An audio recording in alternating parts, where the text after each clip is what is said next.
네, 젊은 정치인들과 함께하는 기운찬 코너 젊은 토론 시간입니다. 김영태 전 국민의힘 최고위원, 장경태 민주당 최고위원 자리하셨습니다. 안녕하세요. 네, 안녕하세요. 김영태입니다. 네, 안녕하세요. 장경태입니다. 예, 의원님 좋으실 것 같아요. 네. 예, 방금 전에 박순봉 기자랑 이야기했었는데 네. 뭐 1억 5천 연봉에 1억 5천 평년에도 1억 5천 정도 후원금 받아서 미용실이나 사우나 갈 때도 이거 방송 나오면서 뭐 다 처리할 수 있고 영수증 처리할 수, 예. 그러신 분들이 계시군요.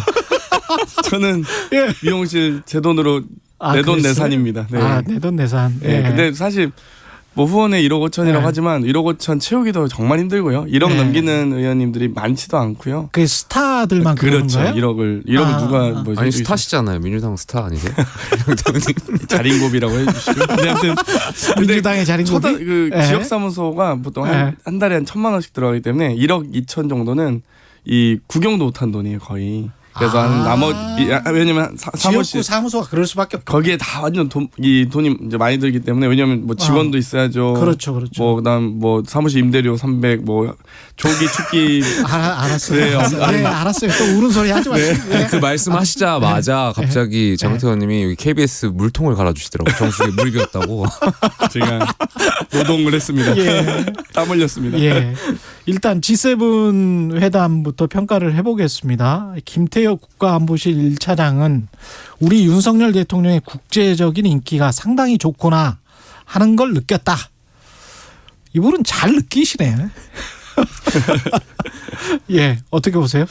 그 사실상 핵공교라고 하셨다가 이제는 심리적 G8. 예. 아 정말 그 국민의힘 대변인 논평 정말 환상적이었는데요. G8도 아니고 G8이라고 표현하시더라고요. 근데 저는 심리적인 G8은 뭔지 모르겠습니다. 이 여러 가지 지금 이 호구 외교 뭐 여러 뭐 소위 퍼주기 외교, 굴욕 외교 뭐 이런 식으로 계속 지금 많은 국민들의 이 정말 명예와 자존심에 그 국격 실추에 대해서 많은 분들이 우려를 하셨는데요.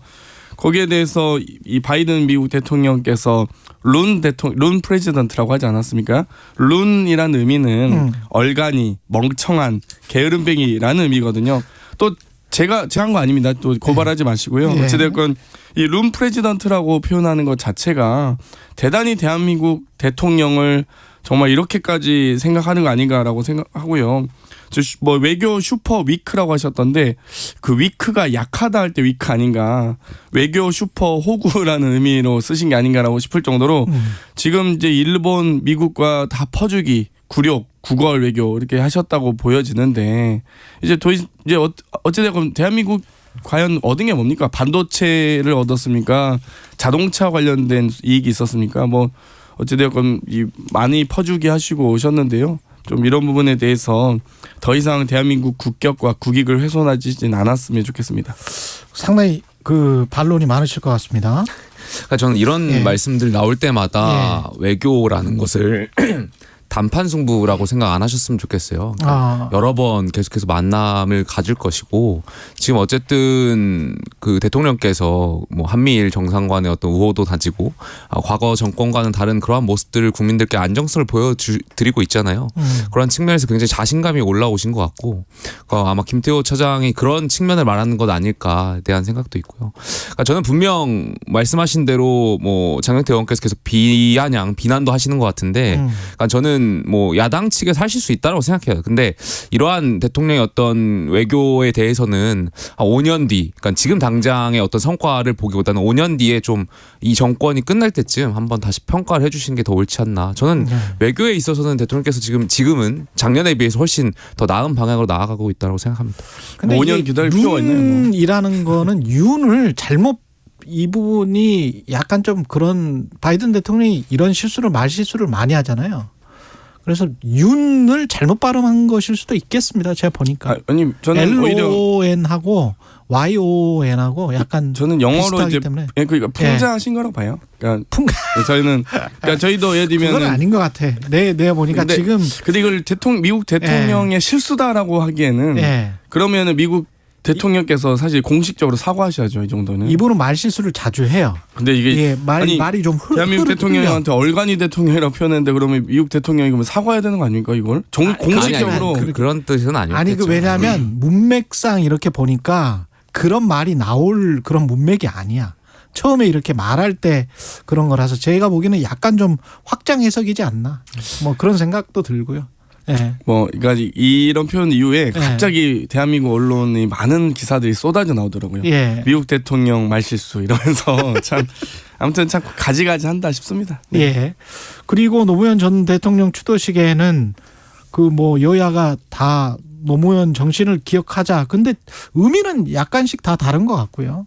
예. 아무래도 뭐 노무현 전 대통령께서 강조하던 게 이제 화합하고 동서 통합 이런 것 아니겠습니까? 그래서 그러한 의미에서 아마 지금 정치권에서 많이 부족한 부분이 아닌가 싶고요. 그런 의미를 다시 한번 되새겼으면 좋겠고 또 한 반칙 없는 세상, 뭐 특권 없는 세상 같은 것을 또 꿈꾸셨잖아요. 그러니까 과연 지금 민주당의 물론 이제 국민의힘에서도 반성해야 될 지점이 있겠지만 민주당의 안에서 지금 벌어지고 있는 그런 행태들이 과연 노무현 전 대통령이 바랬던 것은 아니라고 저는 생각되는데 아마 그러한 지점에 있어서 민주당이 더 반성해야 될 것이 많지 않나 그렇게 생각해 봅니다.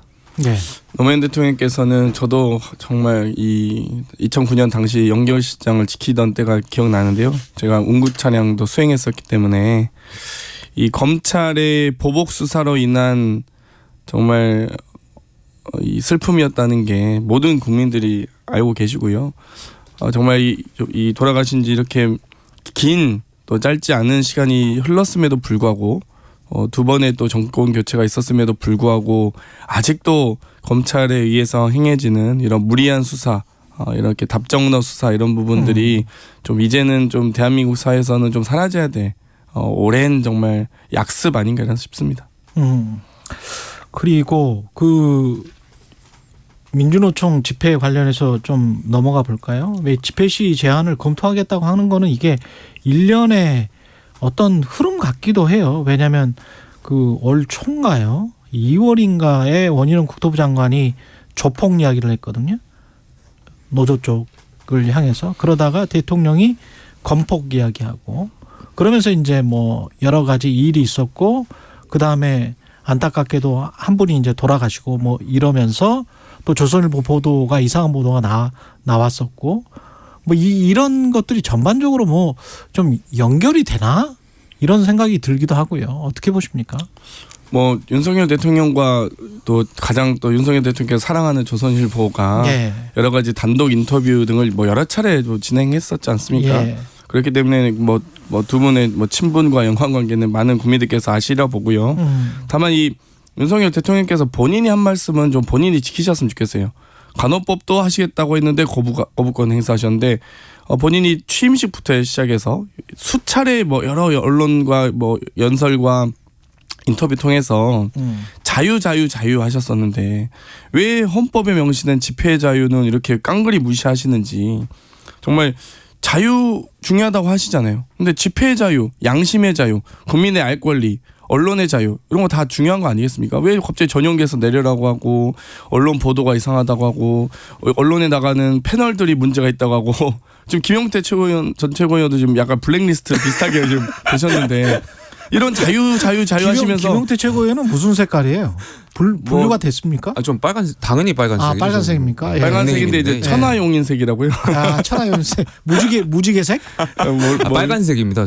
그래요? 그러니까 자유 하시던 분들이 이 본인의 자유만 중요하시고 국민의 자유는 중요하지 않으신가 봐요. 이거 너무 좀 어떻게 생각하세요? 전 정말 궁금해요. 일단은 중요하고 정확한 건 당연히 집회의 자유, 표현의 자유는 그 어떠한 자유보다 더 중요하고 중시되어야 하는 자유고요. 그러니까 우리가 하나 확실하게 정해야 될 것은 그 헌법 21조 2항에서 나오고 있는 집회의 자유, 그러니까 허가제를 반대하는 그 헌법 정신은 그러니까 이번에 그 헌재 판결에서도 알 수 있듯이 어떤 입법권으로서 어떤 시위, 그러니까 밤에 5개 집회, 야간에 5개 집회를 제한하는 것은 이거는 그 헌법 정신을 반하는 것이 아니라, 그러니까 입법권의 재량이라 보는 거거든요. 그러니까 입법부에서 그래서 판단해가지고 어떤 규정 제한할 부분을 입법부의 판단을 해서 합의해서 좀 개정하라고 했었는데 사실상 정치권이 방치했던 거잖아요. 지난 10여 년간 이것을 뭐 개정하거나 하지 않고 그냥 놔뒀던 건데, 근데 저는 이것과는 좀 다르게 그러니까 사실 결국에는 이 부분에 있어서 대통령의 말씀처럼 야간 5개 집회를 개정하고 그 제한이 아니라 그 시간대를 제한하는 거에 있어서는 어쨌든 야당과의 협조가 필요한 거잖아요. 지금 여소야대 상황이고 아무리 정부 여당이 이것을 하겠다고 하더라도 야당 협조가 없으면 사실 개정이 어려운 부분이어서 이런 부분에 있어서는 야당과의 좀 대화 설득이 더 필요한 부분일 것 같아요. 현실적으로. 개정을 이 표현의 자유와 집회의 자유를 보장하는 쪽으로 개정하신다면 민주당이 반대할 이유가 뭐가 있겠습니까? 그러니까 이게 저희는 하고 싶은데 국민의힘이 계속 반대하고 방치해왔던 거예요. 그러니까 제 말씀 이게 그 집회 자유를 제한하는 것이 아니라 그러니까 헌재 판결에도 나와 있잖아요. 그러니까 이것이 시간을 제한하는 것이 집회 자유를 허가제로 바꾸는 것이 아니라 그거는 입법부가 판단해서 제한할 수 있다라고 헌법 정신에 반하지 않는다라고 헌재 판결이 있는 것이니까요.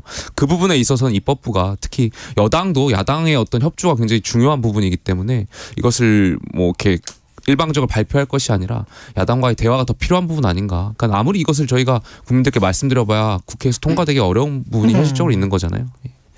실제로 민주당은 어떤 뭐 만약에 집회 시위 제한을 검토하겠다. 국민의힘과 정부가 그렇게 이야기를 하고는 있습니다만은 국회에서 통과될 가능성은 없죠. 네. 없겠죠. 네, 없습니다. 지금 현재 상황에서는. 그렇죠. 근데 노동개혁에 자꾸 이렇게 드라이브를 거는 이유는 뭘까요? 그게 아무래도 표나 지지층 결집이나 이런 거에 유리하다. 그리고 민주노총을 뭐 싫어하는 분들도 많으니까 그런 뜻인가요? 뭐 저는 정치적 이유가 가장 크다고 보고 있고요. 예. 어찌됐건 이 작년에 특히 이제 화물연대 파업 과정에서 또 그걸 또 이 검찰이 또 윤석열 정부가 강경하게 대응하면서 사실 여러 가지 지지율 상승 효과가 좀 있었거든요. 그렇기 때문에 그런 부분들을 염두에 두고 지속적으로 이 여러 민주노총을 타겟으로 한 또 여러 다른 어떤 이 여타 산업 노조에 대한 타겟으로 한 이제 여러 수사나 죄송합니다. 수사나 이런 부분들을 이 고려하고 있고 거기에 대한 효과도 분명히 기대하고 있다 봅니다. 근데 이제 다만 이 가만히 있는 노조를 굳이 이렇게 막 탄압하는 방식으로 해서는 뭐 정말 불법적 사유가 딱 발생했을 때 어떤 사례가 발생했을 때 거기에 대해서 수사하고 탄압 뭐 그러니까 수사할 수는 있다고 보지만 이런 식으로 탄압하는 방식으로 가서는 좀 이 아무래도 국민적 공분이 더 생기지 않겠나 이런 생각이 듭니다. 그건 제 개인적인 생각인데 뭐 대통령께서 말씀하시는 그런 노조와의 관련해서 발언들은 굳이 그러니까 대통령께서 말씀 안 하셔도 될 것 같아요. 그러니까 그거는 관계부처 장관이라든지 아니면 공권력 관련해서는 경찰청장이 말씀하실 수 있는 거고 그러니까 대통령께서는 더 화합이나 통합적인 부분을 좀 더 강조했으면 좋겠다라는 개인적인 바람이 있습니다. 예. 그리고 후쿠시마 가기 전에 김남국 의원과는 장경태 의원님은 좀 통화가 됩니까? 뭐 최근에 하진 않았습니다. 최근에는 하지 않았고 지금 상황은 뭐 아무도 통화가 안 되고 그냥 잠적하신 거예요? 그건 아니실 텐데요. 네. 네. 어떻게 뭐 그러면 지금 어떻게 제가 정확하게 알지 못하는 부분이라서 아마 개별적으로는 연락은 하는 것으로 윤리에서 만약에 부르면 소명해라. 그건 당연히 가야죠. 갈까요? 뭐 당연하죠. 현직 지금 국회의원인데 윤리에서 소명하라고 하는데 안 갈 수 이유가 없죠. 근데 지난번에 진상조사 하기 전에 탈당을 하고 그 관련해서 뭐 내라고 한 것도 안 냈다고 그러잖아요. 민주당 자체 조사. 아니 뭐 안 냈다 이렇게 표현하기는 어렵고요. 없다. 여러 가지 이제 가능한 자료들은 저는 제출한 것으로 알고 있습니다. 그리고 다만 이제 분석의 시간도 좀 걸리고 또 조사팀에서도 여러 가지 이 자료 요구하는 과정에서도 또 워낙 자료가 방대하다 보니까 그걸 좀 특정해서 한꺼번에 그게 10,000장이 넘는데 10,000장 다 제출했으면 누가 어떻게 10,000장을 순식간에 제출하겠습니까? 좀 개별적으로 좀 이 우선순위를 좀 배정해서 또 정확하게 이 원하는 것들을 좀 쪼개서 했어야 되는데 이제 그러진 못했던 것 같고요. 어찌됐건 워낙 순식간에 이제 막 급하게 진행됐던 측면도 있고 그렇기 때문에 좀 저는 이제 여러 가지 이제 소명과 관련된 시간을 두고 또 정확하게 윤리특위와 심사자문위원회가 있는 만큼 제대로 정확하게 조사하시길 바랍니다.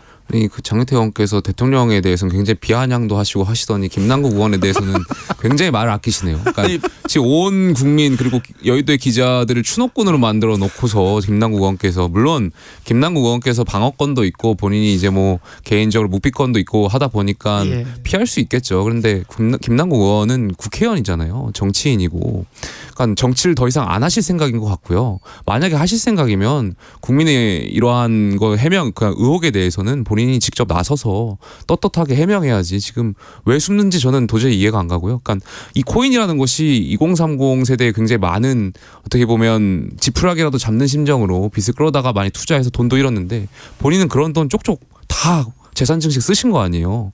그러니까 국회의원으로서 굉장히 잘못된 일을 저질렀음에도 불구하고 지금 숨어 있는 것 자체가 저는 말이 안 된다라고 생각합니다. 여기에서 더 이제 그 확대해서 해석하는 분들이 생겨나고 있는데 하태경 의원 같은 경우는 이걸 뭐 20% 떼기해서 뭐 돈 세탁한 거 아니냐 뭐 이렇게 지금 주장을 하고 있더라고요. 네, 주장을 하려면 좀 근거가 있었으면 좋겠는데요. 예. 예를 들면 제가 이렇게 의혹을 제기할 수 있겠습니다. 2021년 당시에 게임업계의 입장을 반영한 확률형 아이템 자율규제 법제화를 추진했던 건 국민의힘이었습니다. 그러면 게임산업협회에서 이 불법 대선자금 받은 건 국민의힘입니까? 그러니까 저는 이렇게 근거는 있잖아요. 근데 제가 아무리 봐도 근거가 있어도 게임업계의 여러 가지 입법 로비를 국민의힘 받은 걸로 저는 추정이 되는데 그렇다고 해서 그래서 이것도 이 법안도 8일 만에 냈다가 철회했습니다. 국민의힘이.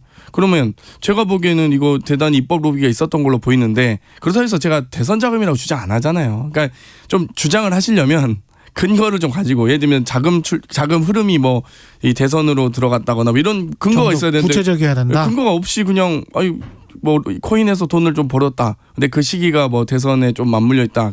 그러면은 다 대선 자금입니까?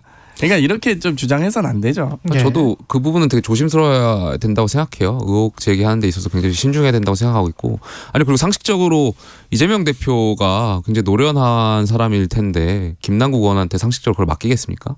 저는 아닐 거라고 생각합니다. 그리고 이게 지금 가상화폐 투명화 법안이 입법돼서 오늘 본회의에서 처리 가능성이 꽤 높고 이렇게 되면 혹시 또 나타날까요? 제2의 김남국?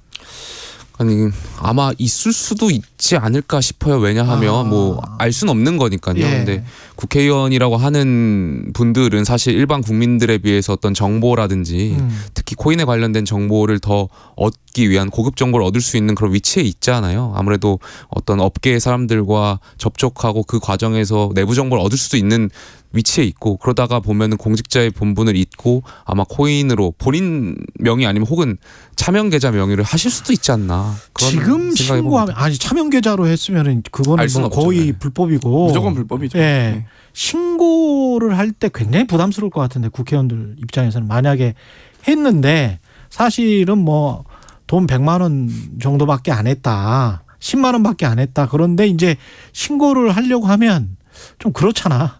지금 상황에서는 다 신고를 제대로 할까요? 신고를 안 하면은 당연히 처벌 조항이 있기 때문에 네, 신고는 하셔야죠. 그러니까 그래서 이제 법을 개정하는 거고요. 네. 이 재산 신고의 대상이 되기 때문에 바로 즉각 찾아낼 수 있습니까? 뭐 본인의 예금과 채권을 11억이나 재산신고 누락한 조수진 의원께서는 벌금형 80만 원밖에 안 받아서 아쉽긴 한데요. 어찌됐건 어떻게 11억을 까먹을 수 있죠. 근데 저는 그것도 신기한데 네. 이 재산신고법이 통과되는 만큼 공직자윤리법이 통과되는 만큼 저는 이제 이 소위 국회의원을 비롯한 많은 고위공직자들께서 정말 더 이 여러 이 소위 재산 형성 과정에 더 투명하게 해야 된다 이렇게 봅니다. 예. 이 김남국이 그다음에 그 전에 돈봉투가 있었기 때문에 이게 완전히 어떤 혁신의 모드로 민주당이 지금 들어갔다고 할 수 있는 게 없잖아요. 그 이후에 뭔가를 해야 되는데 뭐가 없이 그냥 계속 서로 간의 논란만 당내에서 그냥 분란만 일어나고 있는 것 같은데. 뭐 예. 여러 가지 이 혁신에 대한 움직임들이 있습니다. 예를 들면 이틀 전에 있었던 원외 지역위원장단 이 간담회 당대표와의 간담회에서도 원외 지역위원장 분들이 결의를 해서 대의원제 폐지하자 이렇게 요구했거든요. 네. 그러니까 소위 1대 60이라는 그러니까 60표나 가지고 있는 권리당원이 60표에 준하는 표를 가지고 있는 대의원들이 어찌됐건 여러 가지 전당대회 과정에서 영향을 미치기 때문에 그 120만 명에 대한 권리당원보다 15,000명에 대한 이 구애가 있을 수밖에 없거든요. 그래서 뭐 예를 들면 뭐 하다못해 돈을 뭐 뭐 예를 들면 그게 사실이라고 쳐도 네. 돈을 살포하더라도 이게 120만 명에게 어떻게 뿌리겠습니까? 예를 들면 그건 불가능하고. 불가능하죠. 그렇기 때문에 이제 이런 부분들의 이 문제를 원천적으로 이 차단하는, 그러니까 소위 정말 문제와 재발 방지 대책 여러 가지 그런 것들을 명확하게 할 수 있는 대의원제를 오히려 폐지하고 국민의힘처럼 1인 1표로 하는 게 어떠냐라는 이 여러 제안들이 있습니다. 차라리 뭐 국민들한테 다 그냥 공천권을 줘버리는 건 어떻습니까? 정당. 이 민주당은 지금도 당원 50%, 국민 50%가 이 사실상 시스템 공천 룰로 확정돼 있는데요. 네. 국민의힘은 이제 그 공천 룰이 좀 무분별하게 막 바뀌니까. 저희도 뭐 7대3 있습니다. 7대3이에요? 경선할 때는. 경선할 때는. 국회의원 공직자. 근데 지금은 공천은 이제 윤리위가 하시는 것 같더라고요. 당원권 이제 1년 주면 뭐 오픈 프라이머리냐 클로스드 프라이머리냐 이거는 뭐 저는 지역별로 다 차등해서 예. 할 수 있다고 생각되고요. 근데 네. 결국에 7위 어디예요? 7위 당원? 7대3은 죄송합니다. 제가 전당대회인데 전당대회 그 5대5 그러니까 당원 당규에 5대5로 있었던 것 5대5. 같습니다. 예. 그러니까 경선 거의 안 하시던데 국민의힘. 근데 저는 결국에는 핵심은 네. 민주당의 혁신 관련해서 핵심은 저는 공천이라고 생각해요. 그러니까 이게 만약에 이런 문제가 국회의원 선거에 굉장히 오래 전에, 그러니까 뭐 국회의원 선거 이후에 있었으면 사실 혁신하는데 어려움 없었을 거라고 생각되는데 결국에 내년에 국회의원 선거라는 제도가 있다 보니까 그렇죠. 결국 공천이 문제인 것 같고요. 예. 그러니까 결국에 이재명 대표도 당 대표에 출마했을 때 물론 여러 가지 이유가 있었겠지만 방탄의 이유도 있었을 거고. 중요한 거는 공천 아니었겠습니까? 본인 사람들을 어떻게 공천하기 위한 있었을 텐데 그렇다면 이재명 대표가 이제 와서 공천권을 내려놓을 수가 있느냐 현실적으로 굉장히 어려운 부분이라고 생각되고요. 그래서 결과적으로 민주당 혁신이 이 공천 문제를 해결하지 않으면 계속 겉도는 그러니까 이런 우려가 있을까봐 예. 이미 저희 민주당은 이 총선 전 1년 전에 공천 룰을 확정하게 되어 있습니다. 그리고 그래서 이제 공천 TF 단장을 이계호 의원님께서 맡으셔서 공천 TF 이미 단장. 저희는 공천 룰을 확정지었습니다. 저희는 특별 당규라고 해서요. 전 당원이 투표를 해야지만 제정하는 특별 당규가 있습니다.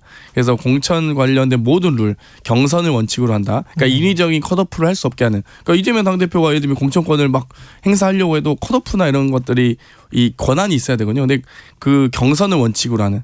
절대 인위적인 컷오프 할 수 없도록 이 시스템 공천 룰을 확정했고요. 거기에 대해서 또 뭐 소위 언론에서 표현하는 비명계 의원님들이 다수가 들어간 공천 TF에서 제정했기 때문에 저는 뭐 이제 지도부가 뭐 인위적인 컷오프 할 수가 없습니다. 우리 당. 윤건영 의원이 당 지도부 권한을 다 내려놔야 한다. 혁신위원장이시잖아요. 네. 혁신의 정권을 다 위임해라. 그러면 장경태 의원님이 정권을 다 갖게 되는 것 같은데 그쪽 그런 생각은 없습니까? 그런 논의 같은 거는. 근데 예, 어떻습니까? 혁신과 관련된 그 거의 뭐 저도 거의 한 50여 개에 가까운 의제를 다 정리했고요. 예. 이제 언제 이거를 사실 이제 이 여러 혁신이 과정에서 논의 과정에서 이 공천과 관련된 것들은 매우 민감했기 때문에 뭐 언론에 보도되고 그것들이 뭐 여러 가지 강성에 휘둘리냐 어떠냐 이런 논쟁이 있었는데 공천 이제 룰은 확정됐기 때문에 이 나머지 공천과 이 별개의 혁신안들은 지금 제안도 하고 공식적인 절차를 밟아 나갈 예정입니다. 예. 그 시기를 저희가 보고 있었던 거고요. 또 그 시기에 공천 룰 확정 이후에 혁신안을 좀 발표하고 싶었는데 그때 이제 여러 가지 이제 논란들이 있으면서 죄송합니다.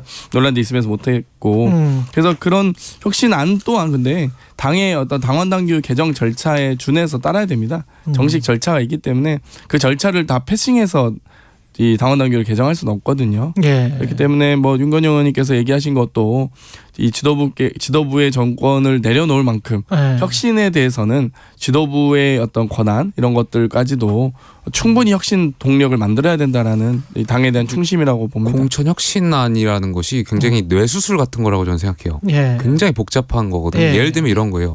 지금 이성만 윤관석 의원과 관련해 가지고 돈봉투 전당대회 의혹에 돈을 수수했다고 특정되는 의원들 그렇죠. 의혹이잖아요. 예. 아니, 이분들에 대해서 민주당이 과연 공천을 공천 어떻게 주거나. 말 거냐 이 부분부터 예. 시작해 가지고 예. 이 의혹만으로 만약에 공천을 안 준다라는 결정을 하게 되면 결과적으로 다른 사안에 대한 뭐 것들 다른 의원들 개별 의원 이 건 말고 다른 케이스에 대한 의원들을 어떻게 할 거냐. 그렇죠. 결국엔 이재명 당대표가 기소된 상황에서 어떻게 할 거냐. 그러니까 여러 가지의 케이스들이 있기 때문에 굉장히 복잡할 겁니다. 아니 저희 공천론은 확정됐고요.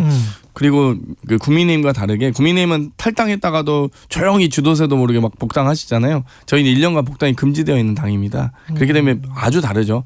윤관석 이성만 의원님은 지금 탈당하셨고 아. 지금 총선이 1년이 안 남았잖아요. 예. 그렇기 때문에 국민의힘 탈당은 뭐 지금 박덕흠 의원, 전범민 의원 다 복당하셨잖아요. 예. 뭐 그런 당이 어디 있습니까, 진짜. 예. 그렇게 말씀해 보신들 문턱이 그렇게 청취자 낮아서 여러분들께서 민주당의 최근의 탈당 사태, 꼬리 자르기 사태에 대해서 아마 민주당 입장에선 지금 사실상 탈당은 내년 총선 불출마입니다. 그렇기 때문에 완전 국민의힘과는 다르죠. 윤리위가 1년간 징계 주는 그런 당하고는 다르죠. 예. 뭐 한 1분밖에 안 남았는데 후쿠시마 오염수는 이렇게 접근할 수밖에 없나요?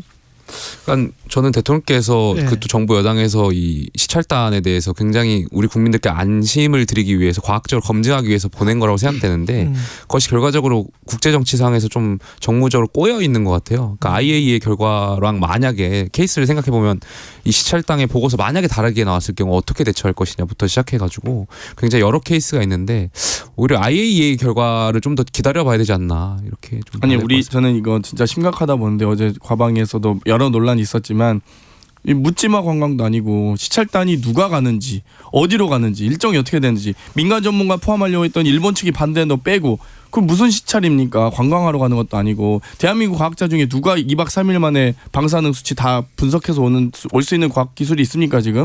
그러니까 정말 이거는 더 투명하고 더 정확하게 했어야 되는데 다 깜깜이로 지금 아무도 묻지마 관광하듯이 하고 계시잖아요. 심각합니다 이건 정말. 예. 여기까지 듣겠습니다.